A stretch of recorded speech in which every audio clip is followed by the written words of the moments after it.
አገልግሎት ልክ እንደ ወጣቶቻችን ባሉ ሰራተኞች ሰራዊት በትክክል የሰለጠኑ የሚያቀርቡት ወንጌል እንዴት በቅርቡ የተሰቀለው የተነሳውና በቅርቡ የሚመጣው አዳኝ መልእክት ወደ መላው ሊደርስ ይችላል? ዓለም መጨረሻው ምን ያህል በቅርቡ ሊመጣ ይችላል? የመከራ የሐዘንና የኃጢአት መጨረሻ ምን ያክል በቅርቡ እዚህ ባለው ንብረት ምትክ ከኃጢአትና ከስቃዩ ጋር ልጆቻችን ሊቀበሉ ይችላሉ? ጻድቃን ምድርን የሚወርሱባት ለዘላለም የሚኖሩባት ርስት ታመም ያለው የማይባልባትና ለቅሶ የማይሰማባት ሐዘን የሌለባት መከፋትና ችግር የሌለባት የለቅሶ ድምጽም ከእንግዲህ ወዲህ አይሆንም የተባለባት ያቺ ጊዜ መች ልትመጣ ትችላለች? በክርስቶስ ትምህርት ቤት ከታላቁ መምህር ትምህርት ቢያገኙ ኖሮ ጥሩ ሥራ መስራት የሚችሉ ብዙ ክርስቲያን ወጣቶች አሉ። ቀሳውስት፣ ወንጌላውያንና መምህራን የጠፉትን መፈለግን ችላ ቢሉ እንኳን ልጆችና ወጣቶች ቃሉን በተግባር ላይ ማዋል ችላ ማለት የለባቸውም። ወጣቶች ወንዶችና ሴቶች ልጆች በኢየሱስ ስም ለመስራት ይሄዱ።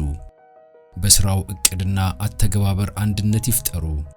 የሰራተኞች ቡድን ፈጥራችሁ ጌታ ጸጋን እንዲሰጣችሁ ለመጸለይ ጊዜ ወስናችሁ እንደ ወጣቶቻችን ያለ በትክክል የሰለጠነ ሰራተኛ ሰራዊት ቢኖረን የተሰቀለው የተነሳውና በቶሎ የሚመጣው አዳኝ መልእክት እንዴት ባለ ፍጥነት የፍጻሜው መከር የሐዘንና የኃጢአት ፍጻሜ በመጣ ነበር።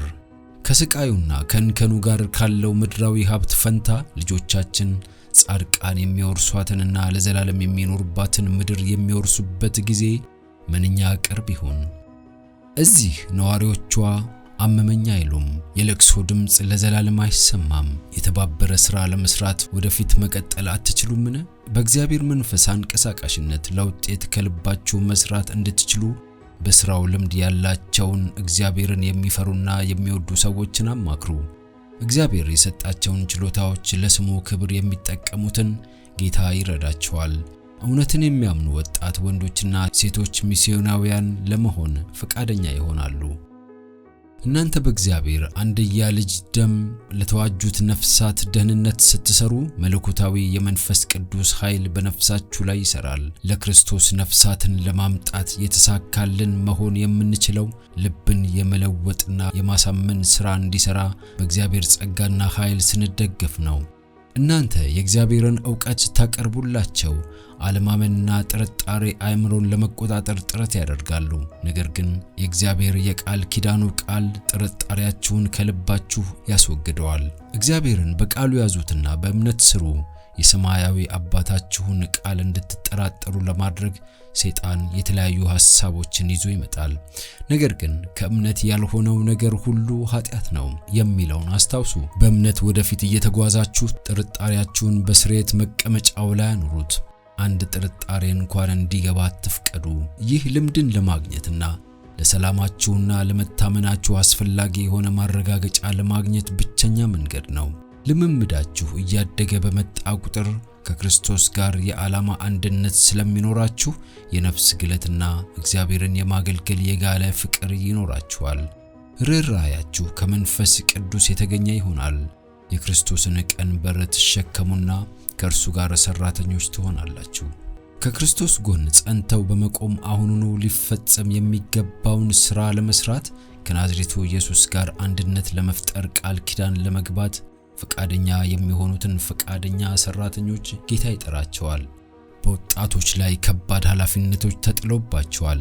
ብርሃንና ዕውቀት በበዛበት በዚህ ትውልድ ከሚኖሩ ወጣቶች እግዚአብሔር ብዙ ይጠብቅባቸዋል። የብዙዎችን አእምሮ እያጨለመ ያለውን ስተትና ጥንቆላ ለመክፈፍ ሊጠቀምባቸው ይፈልጋል። እያንዳንዱን ትንንሽ የዕውቀትና የልምምድ አይነት በመሰብሰብ ራሳቸውን ማሰልጠን አለባቸው። እግዚአብሔር ለተሰጧቸው እድሎች ተጠያቂ ያደርጋቸዋል። ከፊታቸው ያለው ሥራ ጊዜው የሚጠይቀው ሁኔታ ከአንድ ቦታ ወደ ሌላ ቦታ ለማሰራጨት የእነርሱን ልባዊ ጥረት እየጠበቀ ነው። ወጣቶች አእምሮአቸውንና ልባቸውን ለጌታ አገልግሎት ቢቀድሱ ኖሮ እጅግ ከፍ ወዳለው የብቃትና ጠቃሚነት ደረጃ በደረሱ ነበር። ጌታ ወጣቶች እንዲደርሱ የሚፈልገው ደረጃ ይህ ነው።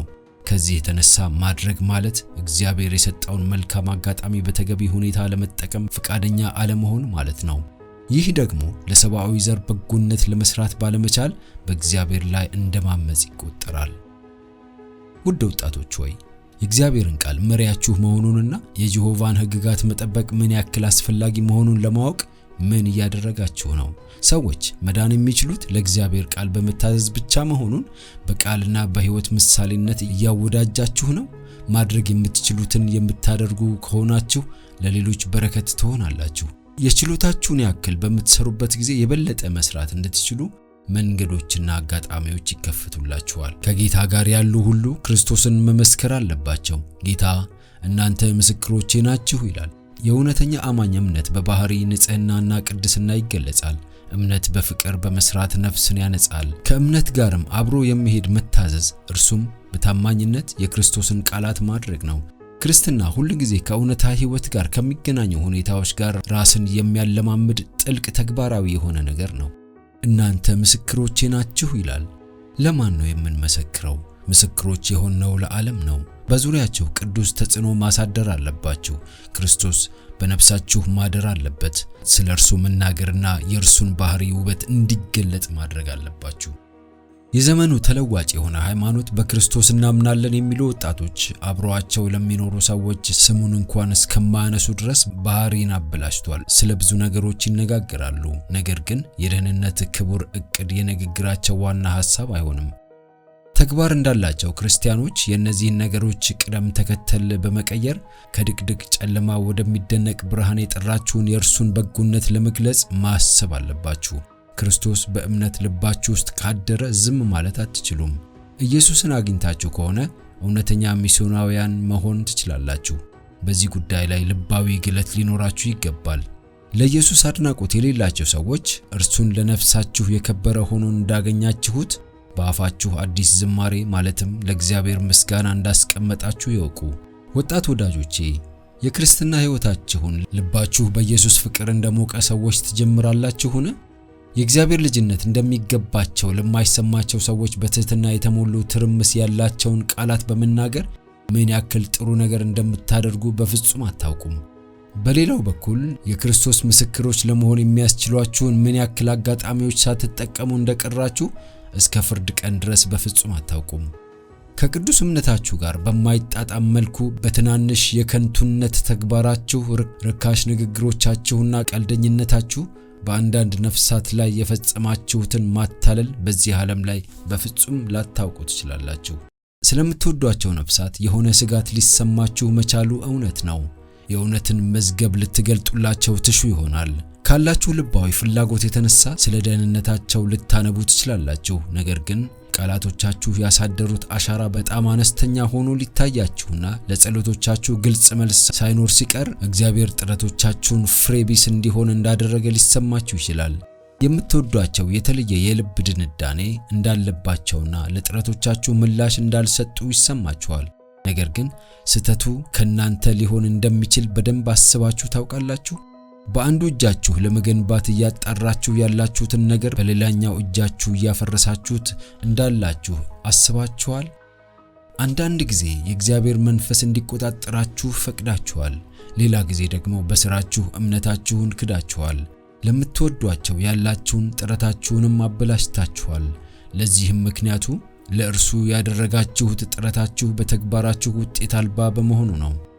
ሐሳባችሁ በቃላት ያልተገለጸ፣ ቋንቋችሁ የአእምሮአችሁ ጸጸት፣ ክርስቲያናዊ መልካም መዓዛ ማጣት፣ መንፈሳዊነትን ማጣትና የፊታችሁ ገጽታ በእናንተ ላይ መስክረውባቸዋል። የትንንሽ ነገሮችን አስፈላጊነት በፍጹም አትናቁ። ትንንሽ ነገሮች እውነተኛውን የሕይወት መርህ ይሰጣሉ። በእነዚህ አማካኝነት ነፍስ በክርስቶስ አምሳያነት ለመጎልበት ያድጋል ወይንም የክፉ አምሳያነት ይይዛል። እግዚአብሔር የአስተሳሰብ፣ የቃላት፣ የአስተያየትና የተግባር ልምምዶቻችን በዙሪያችን ላሉ ሁሉ ከኢየሱስ ጋር እንደነበርንና ከእርሱ መማራችንን በሚገልጽ መልኩ እንድናሳድጋቸው ይረዳናል።